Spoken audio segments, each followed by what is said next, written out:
Israeli শহরগুলোকে লক্ষ্য করে ইরানের ক্ষেপণাস্ত্র হামলায় উল্লাসের জোয়ার বইছে গাজায়। এর মধ্যেই অপ্রত্যাশিতভাবে ইরানি ক্ষেপণাস্ত্রের আঘাতে নিহত হয়েছেন এক গাজার বাসিন্দা। এই ঘটনায় একমাত্র ফিলিস্তিনি নিহত ব্যক্তি তিনি। তার নাম সামেহ খদর হাসান আল আসালি। তিনি অধিকৃত পশ্চিম তীরে একটি ফিলিস্তিনি নিরাপত্তা বাহিনীর কম্পাউন্ডে অবস্থান করছিলেন। এ সময় ইরানি ক্ষেপণাস্ত্রের ধ্বংসাবশেষ তার উপর পড়লে তাৎক্ষণিকভাবে নিহত হন সামেহ খদর হাসান। ফিলিস্তিনি নিরাপত্তা বাহিনীর সদস্যরা সামেহ খদর হাসানের মরদেহ ফিলিস্তিনি পতাকায় মোড়া অবস্থায় কবরস্থানে নিয়ে যায়। গাজার প্রায় ৭০০ বাসিন্দা কর্মসূত্রে পশ্চিম তীরের জেরিকো শহরে অবস্থান করে।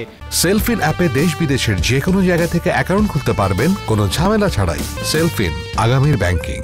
মঙ্গলবার ইরানের এক একটি ক্ষেপণাস্ত্র যখন ইসরায়েলের ভূখণ্ড লক্ষ্য করে ধেয়ে যাচ্ছিল, তখন ইসরায়েলিরা মাটির নিচের টানেলে আশ্রয় নিচ্ছিলেন। এ সময় এই হামলা উদযাপন করছিলেন গাজাবাসী। ইরানের এই হামলার দৃশ্য দেখতে শিশুদের সঙ্গে গাজার সড়কে নেমে এসেছিলেন নারীরাও। গাজার যুবক ও শিশুরা একে অপরের সঙ্গে মিলে আনন্দ প্রকাশ করতে থাকে।